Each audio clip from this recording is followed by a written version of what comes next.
நேர்களை அண்மை செய்தி வெளியாகி இருக்கிறது.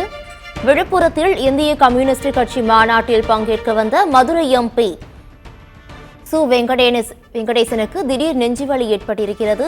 அண்மை செய்தியாக பார்த்து வருகிறோம். மேலும் விவரங்களை செய்தியாளர் கோபிநாத் வழங்க கேட்கலாம். கோபிநாத், இது குறித்தான விவரங்களை பதிவு பண்ணலாம். வணக்கம். அதாவது பாத்தீங்கன்னா விழுப்புரத்துல பாத்தீங்கன்னா மார்க்சிஸ்ட் கம்யூனிஸ்ட் கட்சி சார்பில் 24வது மாநில மாநாடு கடந்த 3ஆம் தேதி தொடங்கி இன்று 5ஆம் தேதி, அதாவது 3 நாள் நடைபெற்ற இந்த மாநில மாநாட்டுல இன்று இறுதி நாள்.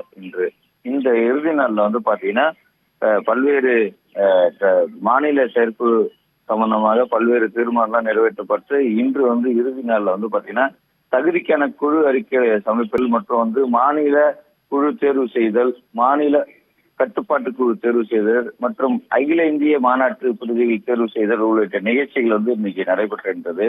இதுல பாத்தீங்கன்னா அரசியல் தலைமை குழு ஒருங்கிணைப்பாளர் பிரகாஷ் காரட் மற்றும் வரவேற்பு குழு செயலாளர் சுப்பிரமணியம் உள்ளிட்ட இந்த இறுதி நாள்ல பங்கேற்க இருக்காங்க. இந்த நிலையில கடந்த 3 நாட்களா இந்த நிகழ்ச்சிக்காக பங்கேற்றிருந்து தனியார் மண்டபத்துல தங்கியிருந்த மதுரையை சேர்ந்த எம்பி வெங்கடேசனுக்கு பாத்தீங்கன்னா இந்த திடீரென லேசான நெஞ்சுவலி ஏற்பட்டது தொடர்ந்து விழுப்புரம் சென்னை தேசிய நெடுஞ்சாலையில் ஒரு தனியார் மருத்துவமனையில அவர் சிகிச்சைக்காக அனுமதிக்கப்பட்டார். இதனால கொஞ்சம் பதட்டமான சூழ்நிலை நிலவியது. தற்பொழுது அவர் உடல்நிலை முன்னேற்றம் அடைந்ததாக மருத்துவர்கள் பரிசோதனைக்கு பிறகு சொல்லியிருக்காங்க. தொடர்ந்து இப்ப ஒரு தீவிர சிகிச்சை பிரிவில் அனுமதிக்கப்பட்டு தற்போது சிகிச்சை பெற்று வருகிறார்.